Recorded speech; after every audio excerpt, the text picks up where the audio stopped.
In southern Africa, Zimbabwe is home to some of the world's most magnificent elephants. These are the Great Tuskers. But this unique tusker gene pool is diminishing each year, dwindling forever to poaching and unethical trophy hunting. They have the right to live just as we do, you know. Big tuskers are becoming increasingly rare these days. And that's why we've got to take it seriously.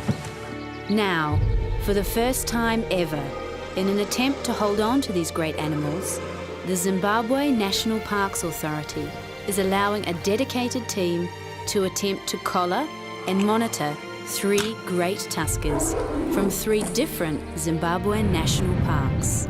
Each elephant must have distinct and different characteristics, unique to the habitats in which they evolved.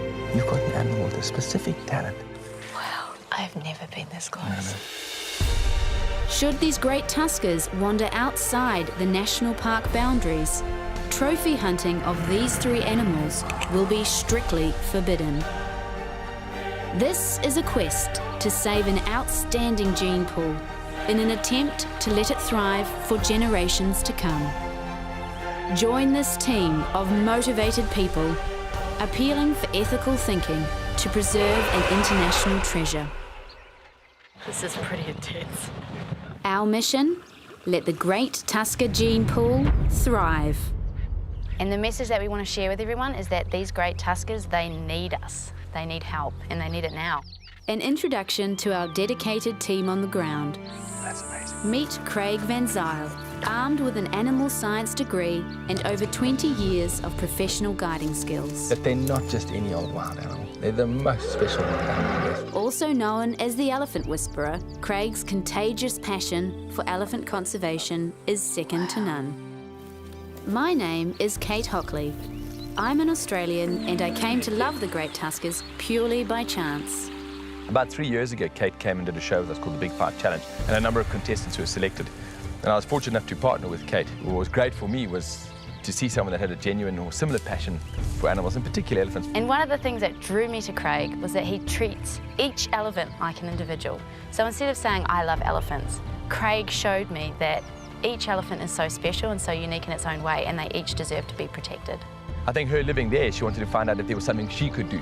Back home in Oz, I vowed to come up with funding to help save these great tuskers. 2 years later, I'm now back with the goods. It's really great to see someone coming in from outside and having such a passion for these animals. Dr. Chap Masterson is one of the most capable and respected wildlife vets in Africa. He'll go to any lengths to ensure the utmost care for these elephants. Fantastic work, Chap. Together, we're about to set out on a pretty lofty mission. Preserve the great tusker gene pool at all costs for generations to come. The issue that really stood out for me was the unethical trophy hunting, where certain animals are perhaps driven out of parks or neighbouring concessions take claim to these animals that national parks has taken many years to grow. There's an increasing tendency of hunters on the boundaries of national parks to be there for today, to extract what they can right now. And that disregard for sustainability has resulted in many instances of corner cutting, animals being hunted at night, animals being lured across boundaries, animals being hunted in national parks. All of these type of things are unethical and unsustainable practices that greatly compound the increased poaching and the background mortality rate within protected areas as well as on the periphery of tusk size, you know. You must not be allowed to shoot an elephant over 70 pounds. I don't think that it's the answer. Hunters are saying, well, it's the chance of shooting a big bull that attracts the clientele to Zimbabwe. So why should it be for photographics only and not for hunting? And the point is, because these guys are not doing their side of the deal, they're not giving back to the communities, they're not providing those elephants the space in those hunting areas to actually be elephants and breed and contribute to a gene pool. And that's the issue. The fundamental thing to do is make sure that your hunting operator is of the correct quality and has the correct attitude that will allow all those other good things to come on, who will understand that not every 100-pound bull needs to die. They will give that animal the space to exist and coexist within the broader context of the hunting and conservation operation. So we've got a long way to get back to where we need to be, and possibly too short a time to get there. In this episode, our team starts the search for a suitable tusker to collar in the Hwange National Park of Zimbabwe. This park hosts some of the biggest bodied elephants in Africa. There's never a dull moment as remarkable sideshows unfold on our journey. Some of our elephant encounters leave me speechless. But do we have what it takes to locate and collar the right Great Tusker?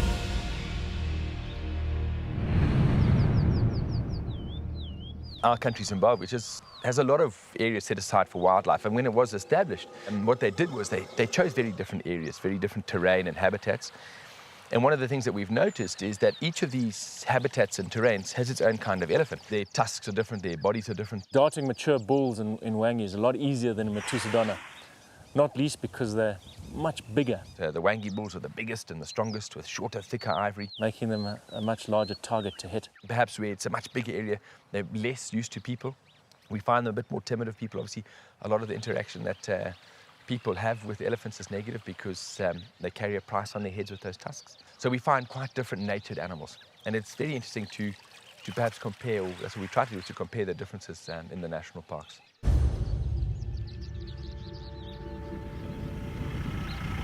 And so the quest begins in Hwange, home to the big-bodied elephants with their unique, shorter, thicker ivory, specifically adapted to the Kalahari sands on which they live. Stretching over 14,500 square kilometres, Hwange National Park hosts over 100 mammal species, including one of the highest populations of African elephants on the planet. A chain of man-made waterholes is what keeps these animals largely, but not exclusively, within the protection of the park. Craig and I are out scouting for a suitable big tusker, and it's not long before a giant makes his way towards a waterhole. So what we've done is we've found a big tusker and we know where he's going. He's coming to drink here, so we've raced around and we're waiting for him to come to the water. And he's one of the last big ellies that walks this earth. There we go, we can just see him coming over now. And we want to show you how important they are and how fantastic they are and relaxed and what gentlemen and just how big they are and how wonderful they look alive. He really is just cruising in. He's taking his time. He's a giant. He's the old bull. He knows he doesn't need to rush. Look at all these younger ones, they were coming in quite quickly. And he's coming closer. But look at him come. That monstrous head. And look how different this guy is to a girl. It's extraordinarily different. But is he still a reproductive male, even at his age? The bigger the better.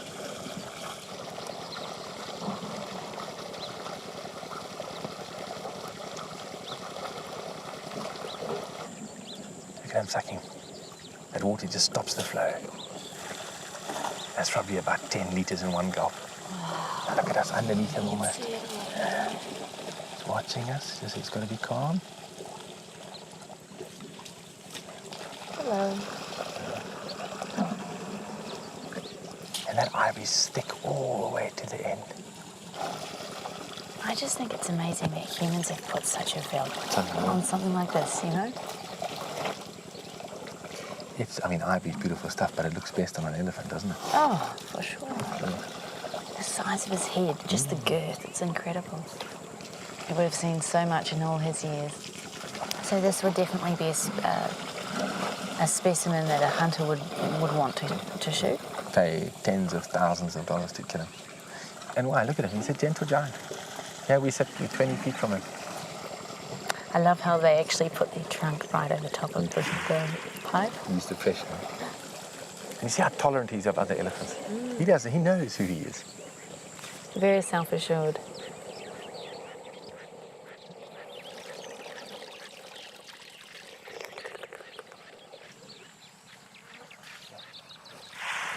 Well, this definitely beats like a Broadway musical or going to the cinema. And what's interesting, even though he's drinking with these females, he's a loner. He lives on his own. One of the things I want to do is to capture the reflection of the elephants in her eye. because they really do get inside you. Let's see if we can do this. Look a little bit toward me. Yeah, there's a sky behind. What a beautiful memento. It is. Come, let's go. It's quite hard to convey the emotion and just how special it feels to find an old elephant like that. And then to sit close to him, and he didn't mind us, we loved him. And it's something I want my kids to do and my kids' kids to do. And that's why we've got to take it seriously. But there's a problem. At roughly 50 years old, this magnificent elephant is too old to collar. The ideal age for our quest is about 35 to 40, leaving at least 15 years of sexual activity to spread the genes.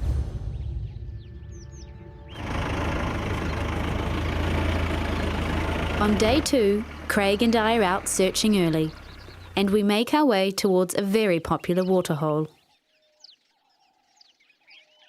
What happens is with these pumps, they're really the life source, they're the heartbeat of the park. So a pump like this with the belt off, you know, those hours that it's missed, it's hell of a significant to the elephants. Do you think Mkadzi can start the pump? Yes. You think so? She's got power? You can pump. Okay, let's see. Okay, so forward wind. Forward And then as it gets going, you've got to keep going, and I'm going to give it compression, then it's going to start. Okay, go. Am I going to be able to? Yeah, go. Big Really? effort. Yeah. That's it. Now keep going. Now wind it, wind it, wind it, wind it. More, more, more. Let's go a lot faster, faster. Come on, come on, come on. More, more, more, more, more, more, more, more, more. Okay, you ready? Keep going, go. Ah! No, keep trying, go on. You got to really wind this thing up like this. And then you got to have passion to save the elephant. I just love how the only thing keeping the belt on the pump is a stick and a piece of wire. Like, it's so old school, but it does the trick.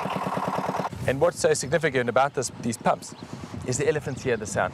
And when they hear these old little diesels pumping away, they come in from all over because they know there's fresh water. Elephants are a very clever animal, and without the pump pumping, they don't come here. It's just amazing how intelligent they are. And how important the water is as well. With the sound of the pump running, it doesn't take long for the elephants to appear from the tree line.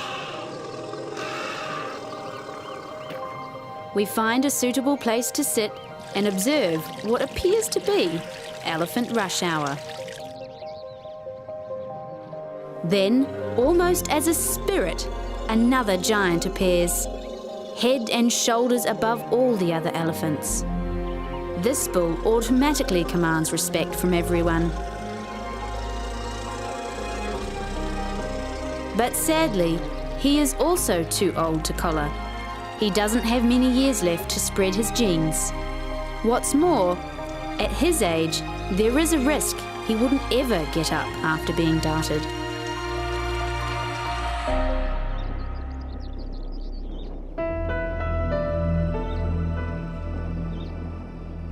What it is, as sad it is to see, I mean, here we are trying to save elephants and make them important, and then you see a little fella like this that's more than likely going to die. It can't keep up with the herd as they rush to water, and it's at that age where it's coming off milk and depending more on its own food and that type of thing. And mum has to keep going. Mum can't wait, because if she dies, the baby will definitely die. But as is the instance here, this baby is going to die. So there's no way it's going to make it. A little guy like this dying doesn't affect anything. It's when people selectively kill these great tuskers that have millions of years of genes, and you know, they're the perfect animal for this area. They're the perfect elephant. And you know, you think of him, his grandfather was a big tusker, his great-grandfather was a big tusker. You know, it goes back a long, long, long, long way. And when you kill him, The lineage stops. it's over. And it's sad, you know?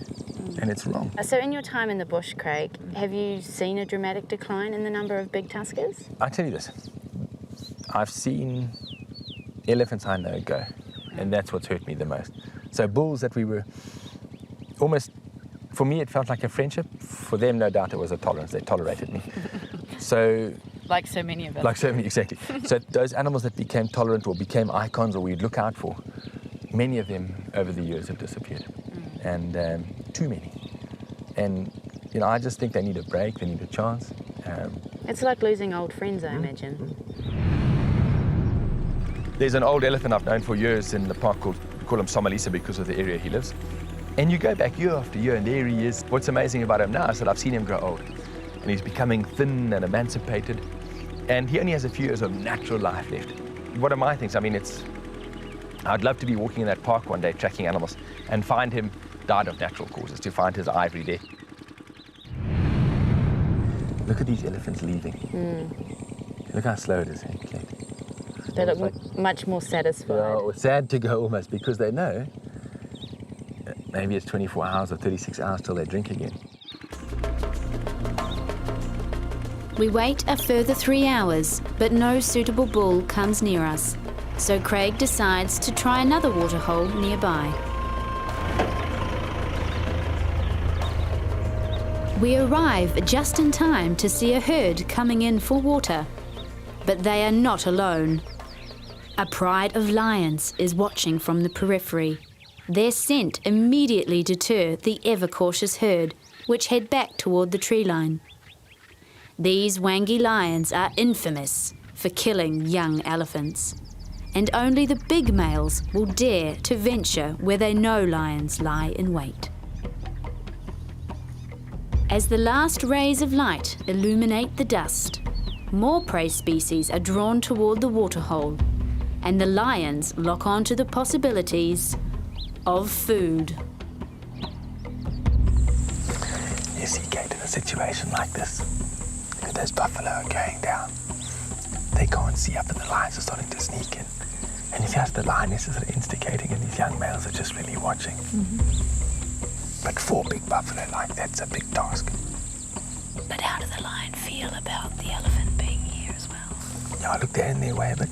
But you watch how that one lioness is sneaking up when she gets cover from the elephants. So when the buffalo's drinking behind the elephants, she's using the elephant as cover. But those are 4 Duggar boys, 4 old male buffalo. And that's, for lions, it's a big job to take down one of those big old animals. So do you think we might get a kill? No. Those buffalo are too big. And 4 buffalo together against these 3 or 4 lionesses, it's 4 lionesses, yeah.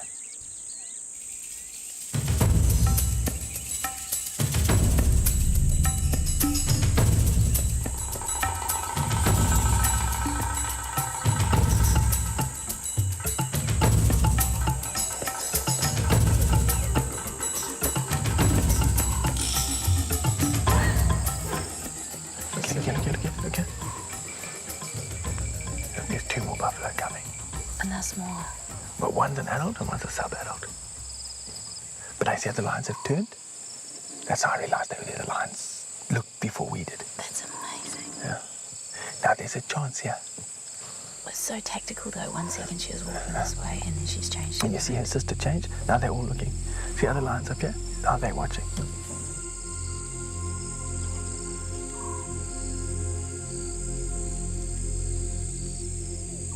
Now you see the buffalo's become aware. Look how she's stalking up. Yes.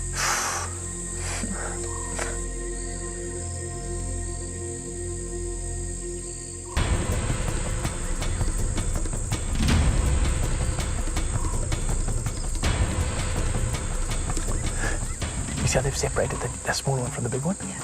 Now it's quite likely the big one's going to come and help.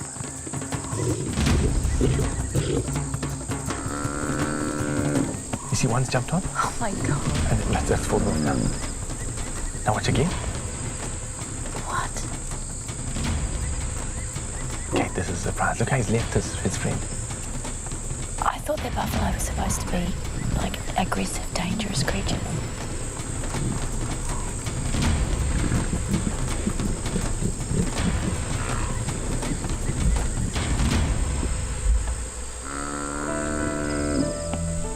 You see the one's coming back?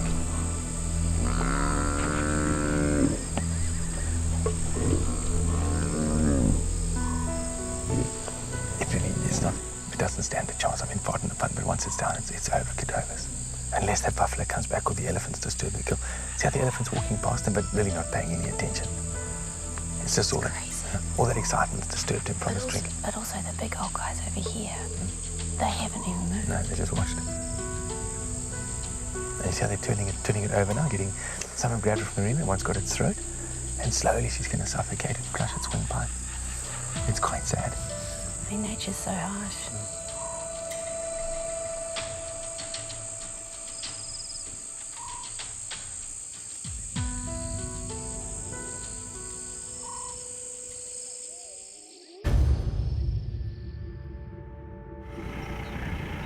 Craig and I continue looking for our perfect tusker and make our way toward yet another waterhole.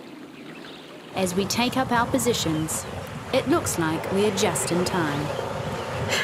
This is crazy. It's like rush hour. I mean, they're all very aware of us, but at the same time, they're just so thirsty. But what it is now, you see, it's a new herd coming in. And now look, it's a bit of a juggle for space. So that group's had to move over. It's been upstaged. And it's amazing, they move before they see their comrades coming in. It's because So there's communication going on. And how do they know those other elephants are more seen? It's because they recognize the voice of those other animals, that low frequency voice. It's incredible. Dusty. See, that's how elephants get hurt. That really upset everyone. What did you do? It upset me. Relax. I notice that elephant cows are strict disciplinarians. It doesn't take much for them to take control of playful antics or exuberant juvenile behavior.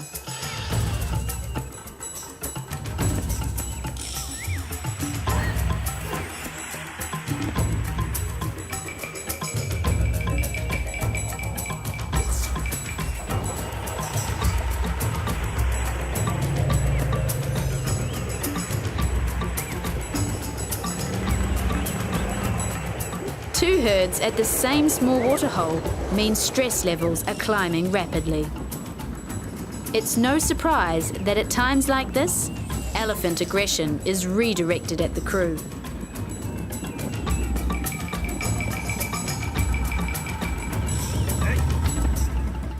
This is pretty intense. We spend most of the day waiting for the right animal to come along.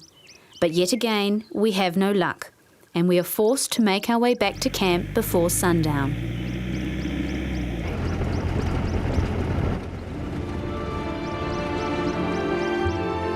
Back at camp, I decide to set up a time-lapse camera at the water pan.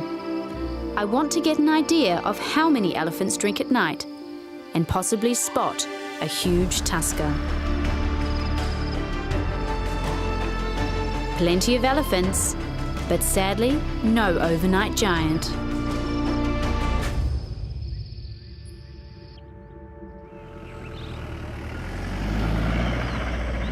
It's no secret that people on safari love the large elephants with big tusks the best. And this makes our collaring and monitoring quest even more timely. Saving the valuable genes will help save the valuable tourist industry.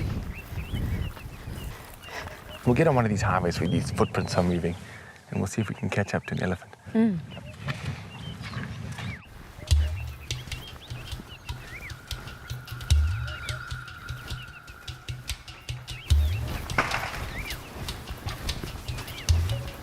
Just heard an ellie break a big branch. Come.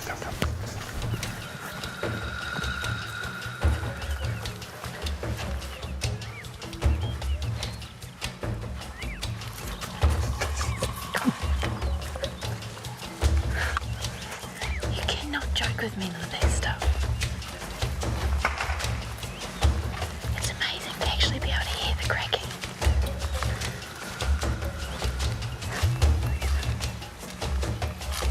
And it's so exciting to actually be in pursuit.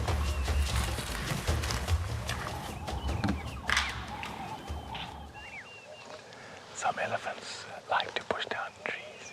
Some don't. But by the sounds we've heard, this guy might be a bit of a tree pusher. Look here, he's broken this one here, and that one there. Be still, be still.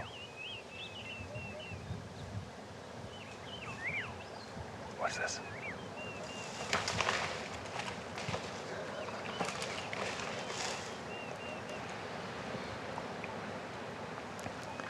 This elephant's cleverer than you think.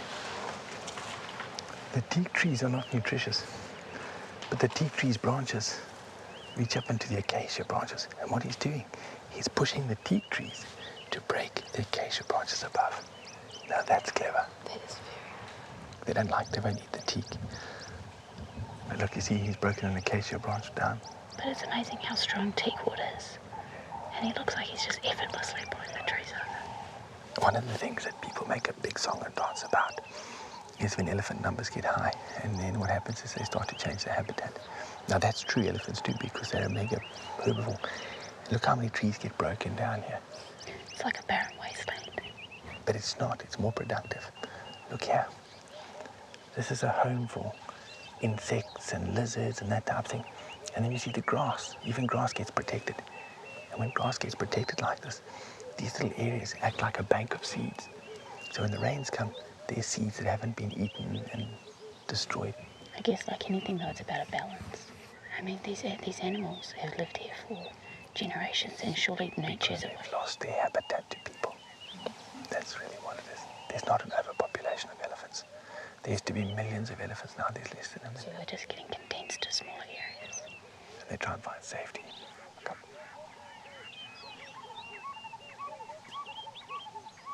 It's gone, it's over. That's what he thinks about us. Just got wind of us, that's unfortunately what happened. And elephants fear people. Now look up here. Look at the branch he snapped off using this tree. Oh, yeah. You see, that's the branch? And this is the branch of an acacia tree. These are thorny trees. And these leaves are very nutritious. These are the leaves that he's after. They're delicious. But you see the teak tree? There's no leaves on it. He hasn't touched a stick on it. But he's eaten up as much as he can of this acacia areoloba, or camel thorn we call them. Hang on a second. It's just incredible how he's actually literally like You ringed can it. feel the moisture of it, you know? Yeah, it's still got elephant saliva on it. When you see something amazing like we've just witnessed, an elephant pushing a different species of tree to break a branch of the tree he likes, you know, they're amazing animals. And I haven't seen them do that before, so it's unique to this animal. And what it starts to say to me is that every individual elephant is important. It's not just a herd of impala where they're all the same. You've got an animal with a specific talent. And what happens if he gets taken out of the gene pool? It's gone. Maybe it takes a long time for another elephant to learn that. But with him around, he can pass that information on. Or maybe he's got the right genes that if he has a son, the son will have that ability or that intelligence to do it. And that's why each animal is so important. And killing them is so wrong. Come. With just a few days left in Hwange, Dr. Chap Masterson joins us. He will be responsible for the darting and collaring of the big bull we hope to find. Chap is vital to the success of this mission. Do we also have to consider the age of the animal? Yeah. So we would be aiming for an animal in the region of 35 to 40, thereabouts. Yeah. If we want to get an animal that's got great genes and in his early days of breeding, so that 35-year-old's about right. That's when bull elephants are going to start coming into their prime. Yeah. So those genes get into the system before they get killed. The darting of bulls for the express purposes of protecting them from trophy hunters, it's a novel idea. I think that we would have to back it up quite extensively with an awareness campaign to the trophy hunters, making them aware that not only are we able to track the movement of that elephant, but educating them and negotiating with them that they see the purpose of the whole thing, that actually these bulls and their genetics represent the sustainability of their industry, and therefore it's in their best interest to look after them, partake proactively and positively with this initiative. Because of the nature of the collar, we can watch him from the sky, from the satellites, but we can also follow him on the ground. Being able to actually get objective data on where that animal's going will enable us to formulate plans to protect those animals a lot better. Yes. And so we continue our search for our so far elusive big boy, navigating through massive acacia forests and wide open Kalahari plains to waterholes. I can't quite get my head around how massive this national park is. I'm beginning to get increasingly anxious at the possibility of not finding what we're after. But Craig's positive perseverance is contagious and keeps me focused on the mission at hand. It's not easy to find a particular animal. It's easy to find animals in general. But we've decided to find one of the nice big tuskers, or at least a young bull with a lot of potential. And we've been looking and looking and looking. And we found a few nice elephants, but we haven't found the right elephant. And we've driven about 250 kilometers today inside the park and really haven't been successful. You know, we've only got a couple of days left to succeed. So the pressure is really on us. Yeah. I was interested today where it had rained quite heavily in the north, that there was no fresh water on the ground. And there was water. Yeah, a lot of clean, fresh water around, but no fresh water that was apparent. Don't know which way they went. Well, we've got a couple of days left, so if it doesn't happen this evening, we get up tomorrow with just as much enthusiasm as we've had today. Today, someone saw a big elephant with a small tusker. What did they shout? It's like, shh, gag her. I know. I was thinking I was going to win the bet. Poor elephant. Yeah. That's hilarious. Says the man who pretty much almost drove into a herd. I get super excited. Yeah. They're special, aren't they? And it was, for us, it was so invigorating to see that you share our enthusiasm. Yeah. Because, you know, we just think we like little boys doing this. We've never grown up. We live in the bush. I know you like little boys. But also, if we happen not to find a big bull during our trip. No, we will. Because we won't stop until we do. But if we didn't. No. It does emphasise that there's a shortage. No, that there's a change, and yeah.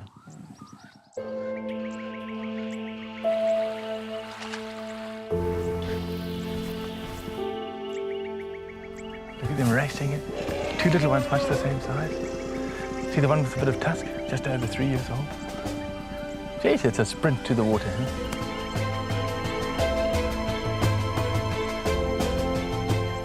Then Craig spots something incredible.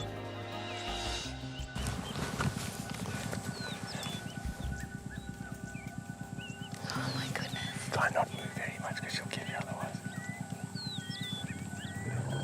Yes, she's talking, there's rumbles, it's her rumbling. Be calm and be quiet.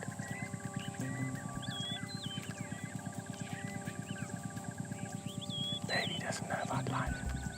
Just been born. Maybe last night. See the blood on it? Yeah. Now she's talking. Now she's thinking. Right, let's get going. Everyone, out here, now. Right now. Thanks. Come, follow me. Behind the sticks. Down here. I'm trembling. Don't worry. They come together. And you see how they form my wall. That is just so precious to see. Come. Now look at that little guy. He's just clumsy. He's got big back feet like this. Hobbling along. You can actually see the blood on him. Yeah. And the white. It's the new babies you can ever find. It's big commotion because it's a brand new baby. Look at it. Look at that. This baby, if given a chance, will outlive me by a long way. Give it another 55 years, I'd be about 97. Maybe. If I don't get squashed by an elephant before then, I'll live as long as they don't start hunting people for our teeth. Is she trying to suckle, but it doesn't even know where. It doesn't know where to. You see how the mom's standing patiently with her leg forward? You see it, trying to invite it in? Yes. No, it's trying to reach up. You see that? But it's got an elbow. Bugger. Well, we may not have found our big bull today, but really, this is We found spectacular. a future big bull. Yes. Yeah. All right, we're going to call it a night. Let's go. Come on. It's been good. Stay down. And so another beautiful day in Hwange passes, full of wonderful sightings, but no luck in finding a suitable tusker.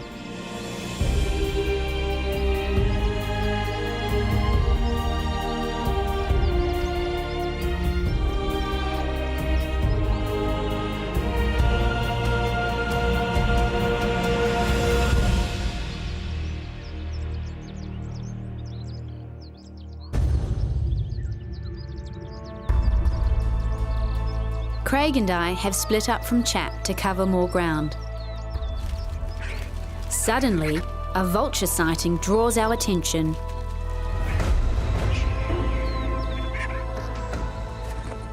Obviously an elephant's died. We're not too sure why. And coming like this, obviously several days after the event, we can only guess. You know, we don't know why it's died. Elephants in these dry times often die of starvation and that type of thing. And the national parks people have been in and removed the ivory. It's a female, we can tell, just because they're smaller than the males, and we know it's an adult, judging by the teeth. And I'm so curious, there's so many bugs in there.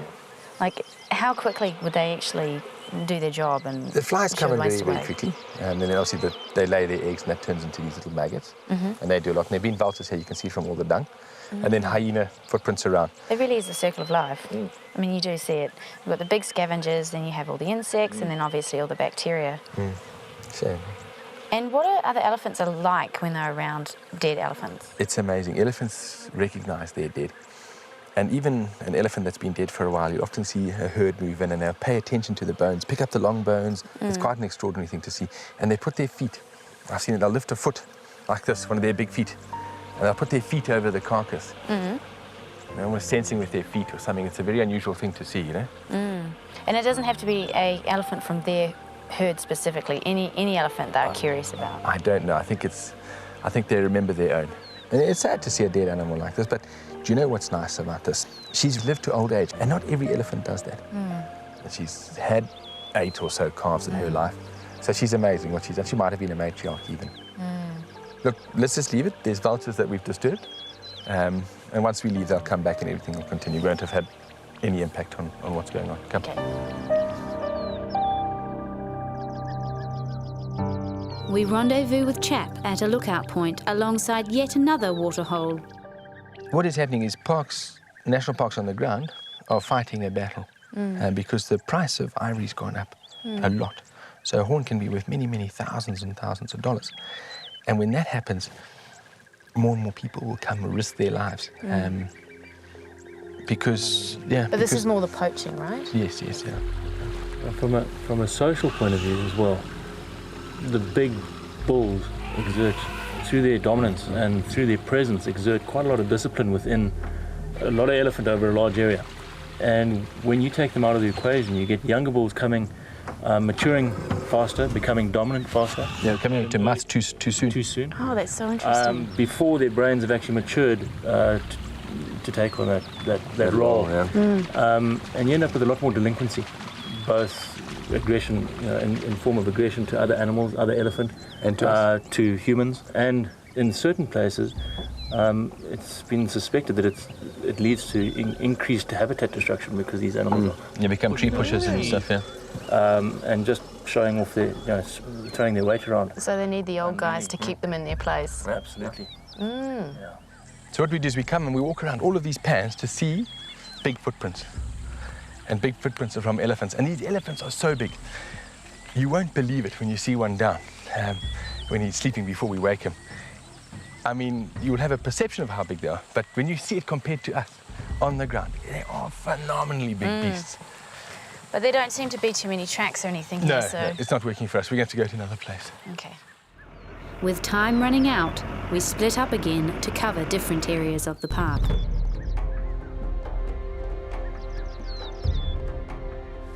Here comes a nice big tusker. Yeah.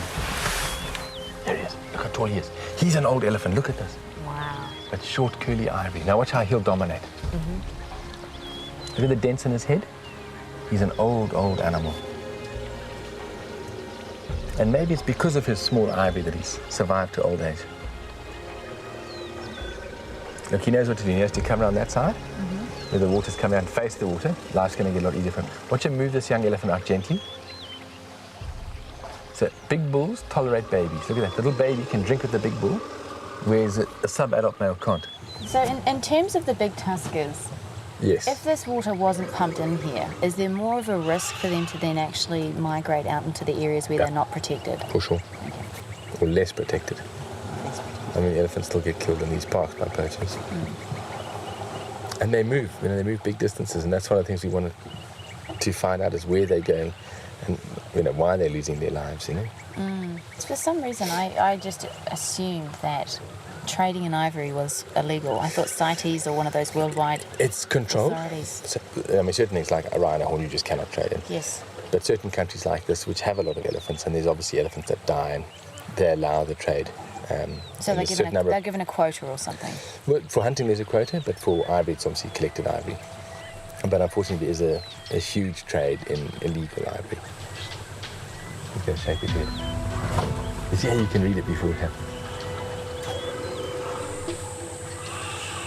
Look at this guy going crazy, scratching his belly. And he's just using the terrain. There's a ridge there, Well, it must be quite awkward not being able to have your hands free to scratch. Yeah, especially in places his trunk can't reach. Yes. Let's just go. Hey. You enough? Sorry, enough? It's enough, my love. Sorry, we just came to see you guys. It's enough, my love. Steady on, go back to the water. We just came to see you, darling. Anyway, Kate, what I was saying is, where's Kate gone? Where'd you? I thought you were still here with me. I thought you told me to go. I didn't. She's just stressing about other elephants and then is backing off towards us. And she's not dominant, the other animal's chasing her away. Okay, so that's all good. Just come. Well. Loyal, eh? Trusting. I was doing my elephant talk and you ran away. Self-preservation, right? I should have pushed you in the way. Eh? Can't believe you did.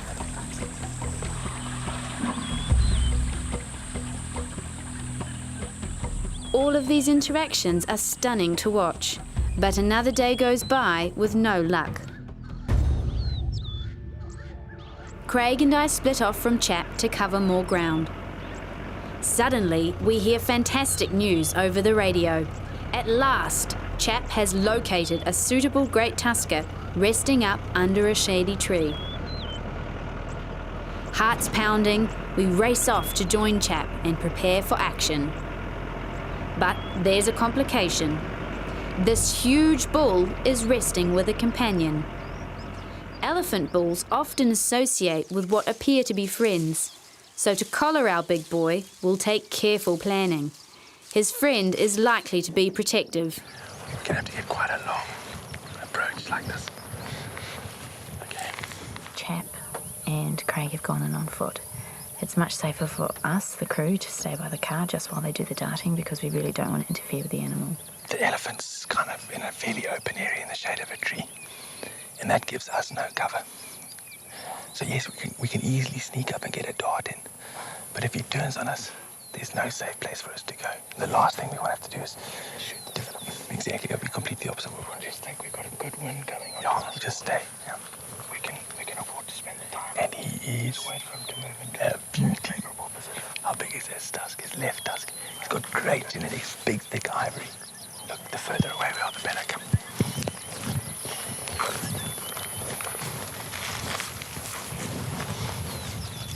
A big bull like this doesn't do anything in a hurry. He might spend an hour there. So we're just going to sit down and wait. So we've been sitting here probably for about half an hour. And we're just going to wait until they give us the radio signal to say that it's okay to approach the animal. The wind direction finally changes, and Chap and Craig decide it is safe to go closer. It's what we call an elephant stool.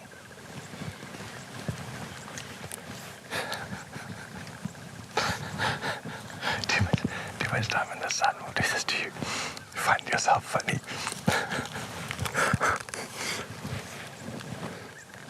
It's cool to see this eventuate, and I really do have peace of mind that we have some of the best guys on the ground doing this. And they both have such respect for the animals. And so it's nice that they're going about this in a very gentle, quiet, methodical way. The wind's a little on our backs now. So it's going to be very, very quiet. And stay down. The time and bush cover is right, and the guys move in. It's a tense moment for everyone.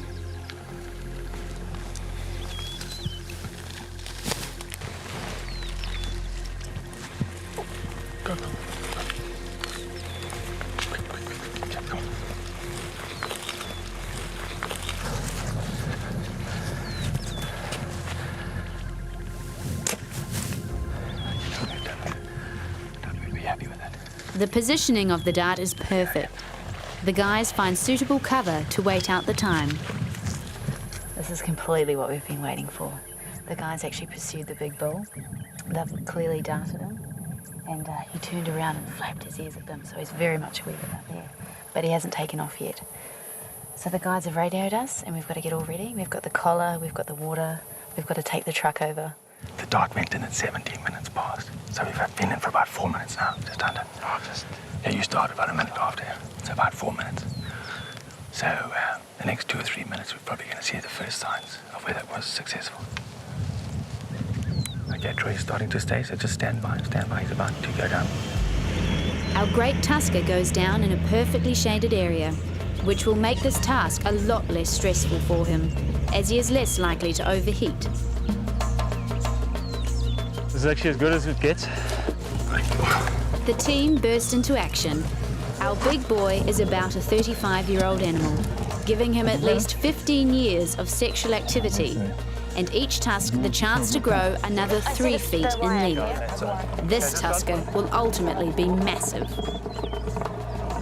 I mean, this is such a precious creature. This is amazing. Yeah, beautiful animal. And you know the nice thing is, when people hunt this is it. It's over. We're going to wake him up. I don't need one of those. His skin is so lovely and spongy, and it's all covered in hair. Come on, give it your best gun. Not a chance. And even his tail. From a distance, these look like such fine, soft hairs, but they're bristly. You can see that this is where the darts have gone in, and we've been given very strict instructions from Chap not to go anywhere near it because it really is very, very lethal. He's fallen in an optimal position. There's no big sticks or stumps under him. Fallen on his side. He's breathing normally. And check the colour of the blood. The colour of the blood's actually quite nice. That's well oxygenated. Yes. So I don't have to worry too much. So we've got the supplementary oxygen here, just in case that changes. But I'll just periodically just poke in there and just have a quick look. Remember I said that these ears were just a great big radiator. Yeah, look at these All veins. these superficial veins. A lot of blood flow comes through here, especially when they're hot. Feel the different vessels. You'll feel, for instance, this one is quite flaccid. Yes. And you don't feel a pulse while you're touching it. This one here is actually an artery. You can feel how elastic it is. Much more firm. Can you feel the pulse coming through? Yeah, I can. It's about 40 beats a minute at the moment. And that rumbling, that's fine? Yeah, no, it's just good. It's a bit of moisture inside that's like snoring. I feel like I'm in some weird dream and I'm... Well, his bowels are obviously working. Having an alley fart. You can pop that one in. You can see where the blood's leaking from the dart wound, so put it in about there. I'll draw back a bit. It's hard. So draw back a little bit. Draw back a bit. Yep. And then in. Oh, yeah, that skin is thick. There you go, buddy. It's thick, but it's soft. Okay, He's just a quick beautiful. one. We decided to call this elephant, obviously, after the national park. So for the purpose of ever wanting to find him on the website, we'll set up where you can follow him on Google Earth. We'll just name him as the Hwange tusker, all right? Okay, guys, can you start the car and just reverse? The first thing we'll see is that he'll take a bit of a deeper breath. And then we'll start seeing him lift his ear. There we go. I'll check, sir. There we go, he's moving. Is that ear ready to step?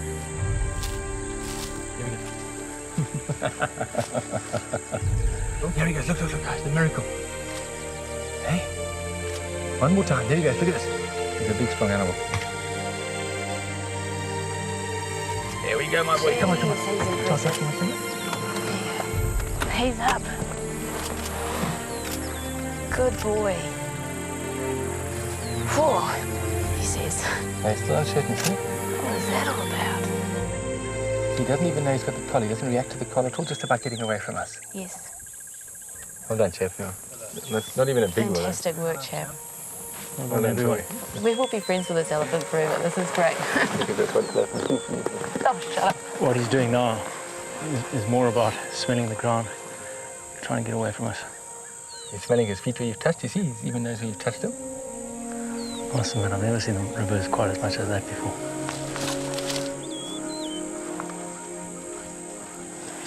Goodbye, friend. Hwange Tusker is well on his way, and we bid him farewell. He's already over this ridge. Yeah, it's picking it up. Yeah. There you go. There you go. Yeah. Okay. On a straight line, straight over the ridge. So he'll come back and drink tonight. In the next episode, our intrepid team continues our mission on the shores of Lake Kariba in the Matusadona National Park of Zimbabwe. Find out about these particular elephants and how one population of tuskers is so different to the next. Craig and Chap explain the fascinating makeup of elephant bones. Our team explore on foot, boat and vehicle in search of our next bull to collar. And to everyone's amazement, an extraordinary tusker of days gone by makes his appearance. Could this bull hold the key to the future of Matusadona National Park? But once again, there's a serious complication.